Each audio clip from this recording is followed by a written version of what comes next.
My name is Lillian Benson, and it is July 16th. We're interviewing Alan Jaggs, and we are in Los Angeles, California. Alan, could you give us your name and date of birth and where you were born? Yes, my name is Alan Jaggs, and I was born in England in a little seaside town of Exmouth on the Devonshire coast, and February 19th, 1918. Did you have any brothers and sisters? No, I had a little sister that was born before me but died, and so I'm an only child. I hear that your mom helped you get your first job. Yes, she did, because she remembered that she knew a film producer in England. He was down in Devonshire making a film, and she said, I think I'll write to him and ask him to interview you for a job. And she did, and I got the job. Tell us what it was like in England at that time. We were talking earlier, and you mentioned how much has changed in your lifetime. Yes. Well, in England in those days, people didn't go to college except if they were going into a profession like a doctor or a lawyer. And so I went out of high school. I graduated from high school and went straight into working. What was your first, what was the equipment like that you worked with then? Well, it was old-fashioned moviola, which is all I worked on all my life. And I would be kind of lost to work on the present-day equipment. Can you describe what the locations were in terms of what the physical space of the cutting room was like when you walked in? Were you an apprentice? How many people were over you? Yes, I was an apprentice in Ealing Studios for a start, and the apprentice did really nothing very much more than carry cans from one cutting room to another and down to the theaters. But you learned on the job, you know. And was there a a system of advancement in the same way it was in this country? As far as I remember, yes, I moved up to assistant, and there was probably after about 2 or 3 years I got my first picture to cut. Were there any characteristics of your childhood that you feel helped you become an editor? I'm going to go back to the only child situation when you were growing up. What was the household like? What did your father do?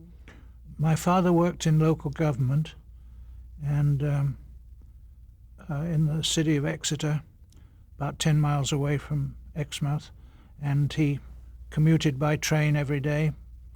We never had a car, because in those days in England you didn't have cars. And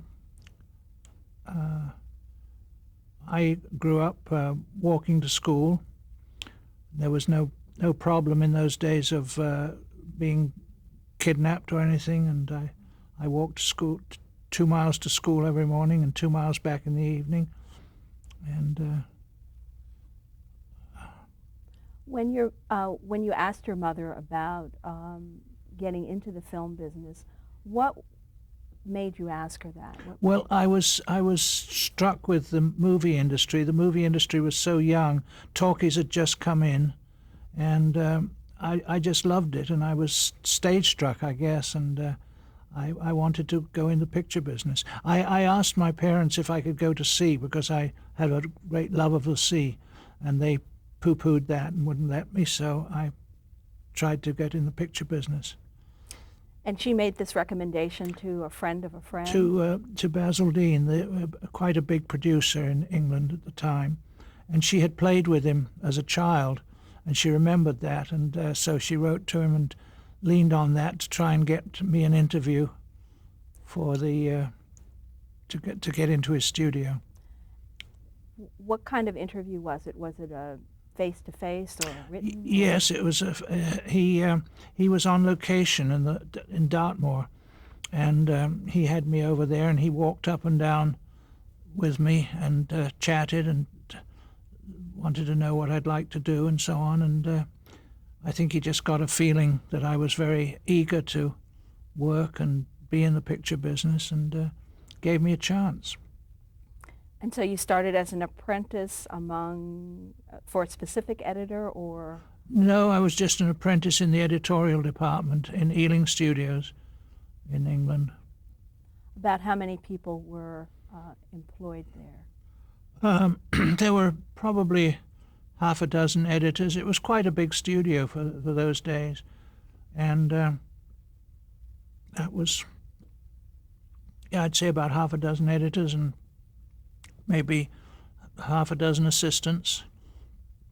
I don't remember. I don't think there were music editors. I think we did our own. The editors did their own music work and so on. Are there any qualities that you had as a child that you think made you a good candidate for editing? Extreme inquisitiveness, wanting to know how things worked, and I don't know. Apart from that, really, it was what gave me the get up and go to do it. But I was very eager. And then while you were working, you started to move up from apprentice to assistant? Yes, to assistant. Tell us about that process. Well, one day I guess they needed an assistant on a picture, and they started me in on it. And I by that time I knew what assistants did and so on. And I became an assistant to a fellow called Ray Pitt, who was an Australian editor. I mean, he was from Australia, and he was a film editor in England. And Ray was very good to me and taught me a lot. Do you remember what year it was when you first became an assistant? Probably about 1936 or so, I think. Yeah. Did you find that the worldwide depression at all affected your business or your working in the film business in England, or? No, I don't remember the depression affecting the picture business at that time, or it didn't affect me in the picture business. The war affected me because that came along in 1939, but and I joined up. So. You said you worked on the upright moviola most of all of your career. Yes, yes. Sometimes when people look at these tapes, they're not going to know what that's like. So could you explain what it looks like? And well, you loaded the film on the right, and you loaded the soundtrack on the picture on the right, and the soundtrack on the left, and they were synchronized together. And you had a foot pedal, and you ran it forward and backward. And then you physically cut the film with scissors and had your assistant splice it. And that was how it gradually built up.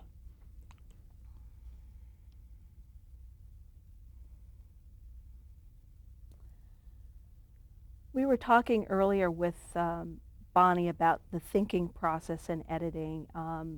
Do you think that that has changed from when you were when you got started in the industry? No, I personally think editing is editing. Whatever you use to mechanically edit, I think the most of the editing is in your head. You know, it's a building up. It's not a cutting out. It's a building up of a story. You said you joined up in the service in. Yes, in England. Mm-hmm. Could you tell me about the war and how it affected you personally and the business of editing? Well, the business was went into high gear in the war. I mean, we did a lot of war films and documentaries and so forth. But I was in the army for a fairly brief time because they found I had some problems with my lungs, and I had calcified patches in the lung, and I had to have an operation to have that out. So I was discharged from the army as invalided out, and that way I didn't get to luckily go on the D-Day probably wouldn't be here talking to you now if I'd been on D-Day. Did you go back to editing right away? Yes, I went back into the business when I was well enough, and I worked throughout. And I did. It always. I remember vividly the bombing of London, and how horrifying it was with the German buzz bombs coming over. And I remember one night lying in bed and the sweat just pouring out of me as when the buzz bomb came towards you. If the engine shut off, it was coming down towards you. If it had gone over you and the engine cut off, you were safe. And I had some pretty near experiences. Were you married at the time? No, I wasn't married. Let's see, I first got married I guess I was married in 41 or 42, too. And my first wife is still alive. She's 87 now. Good for her. And she's still in England.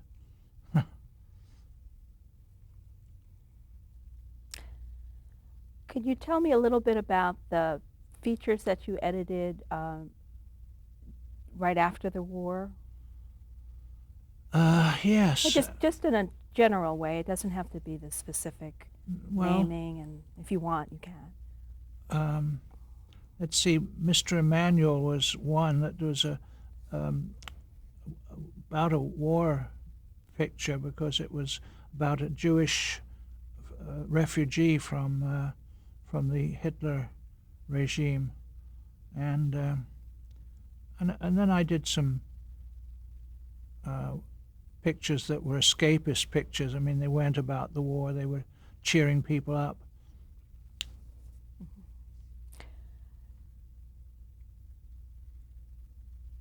What, I know the answer to this question, but we need it on film.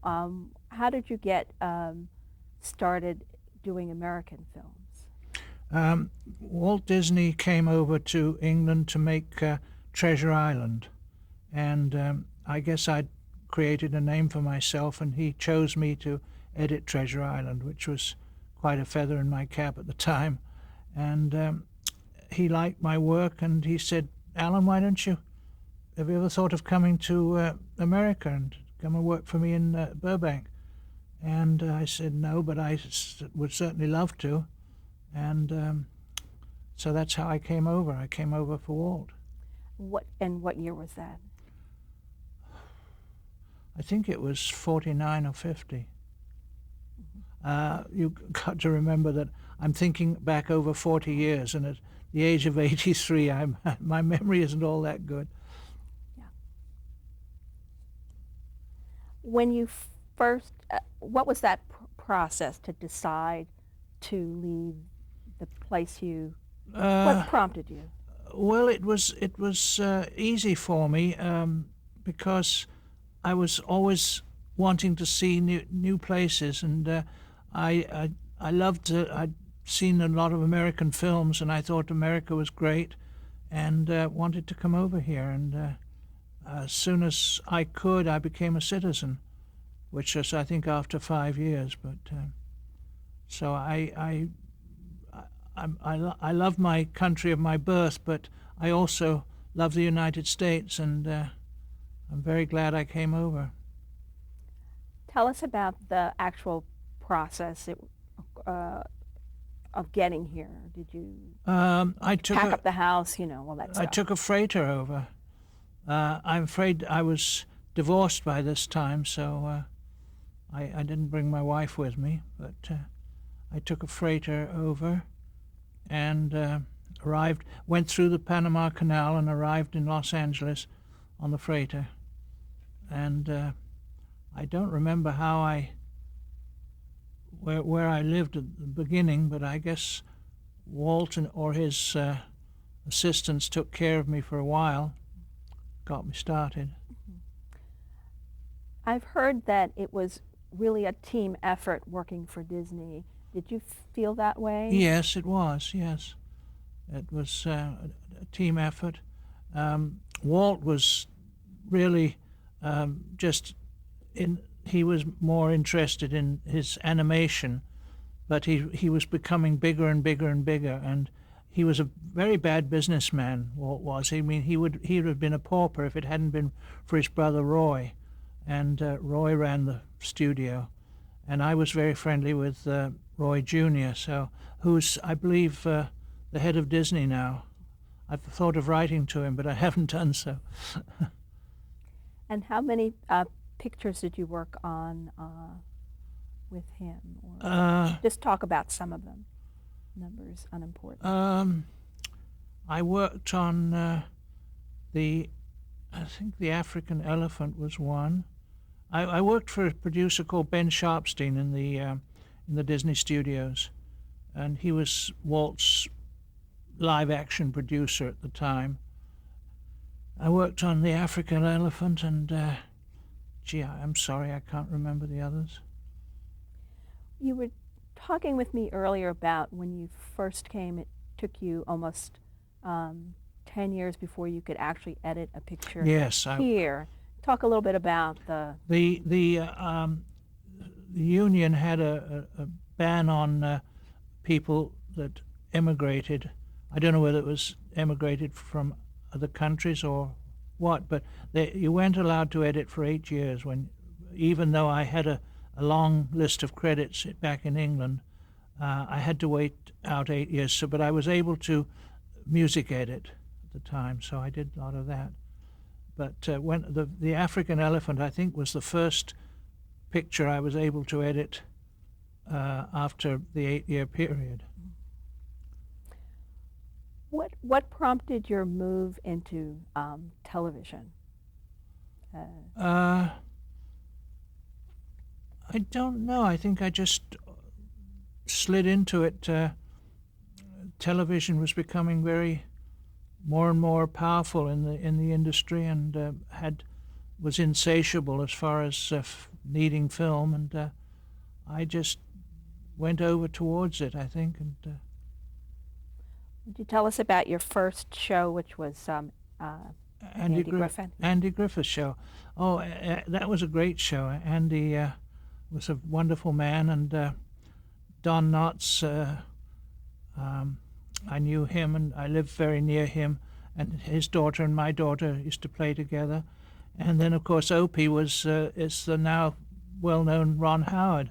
Opie was the little boy in it, and he was a charming little kid. And Aunt Bee and Floyd, the barber, it was a fun picture to work on, and they were all lovely people. Could you describe the process of when you get dailies and on that type of show, what was the first thing that came in? And realize this is for people who don't really know anything about. Well, the previous day's work went to the lab, and can you start over? I was on your word. I'm sorry.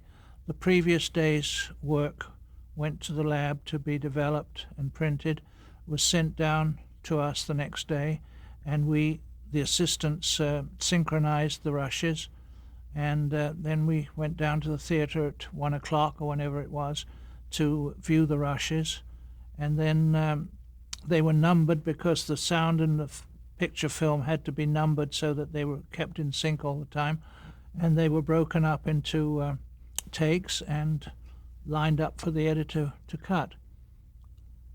Who was at those screenings? At the screening was the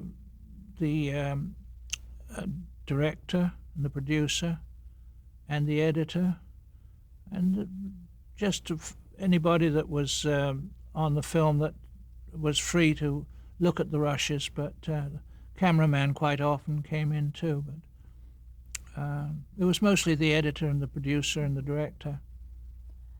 Tell me about following the script notes, the line script. Were the shows fairly consistent? Yes, we had, for the first cut, we had to more or less follow the script, unless there was an actual request from the producer or the director to change the first cut. But first cut was a following of the script.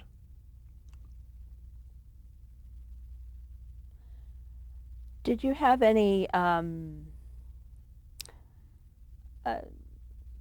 ch- internal shift when you changed from features to television? Did you have to do anything any differently? No, it's really exactly the same. Editing is editing, and the only thing that was a problem to, as television became more and more demanding was the speed in which they wanted you to deliver a show, and you had to deliver a show about every 3 weeks, and to me that wasn't quite enough time to do my best work. So I didn't enjoy that part, but we delivered a show, a half-hour show every 3 weeks, I think. No, wait a minute, half-hour show every 2 weeks, and an hour show every 3 weeks. So that meant there had to be more than one editor on a show when it was coming out every week. Did you do your own music and sound effects work, or was it No, we did have a sound effects and music department, music editing department, because we didn't have time as picture editors to delve into that. Could you talk about some of the directors that you worked with on the Andy Griffin Show? On the Andy Griffith Show was Bob Sweeney was one. He was an actor and he turned director, and I can't remember. Did you work at all with Sheldon Leonard? Yes, Sheldon, but not on the Andy Griffith Show. Sheldon Leonard was on the Dick Van Dyke Show and others, and was a very charming man. And but he was the executive. He didn't get into the cutting room very much. Okay, we're going to stop camera.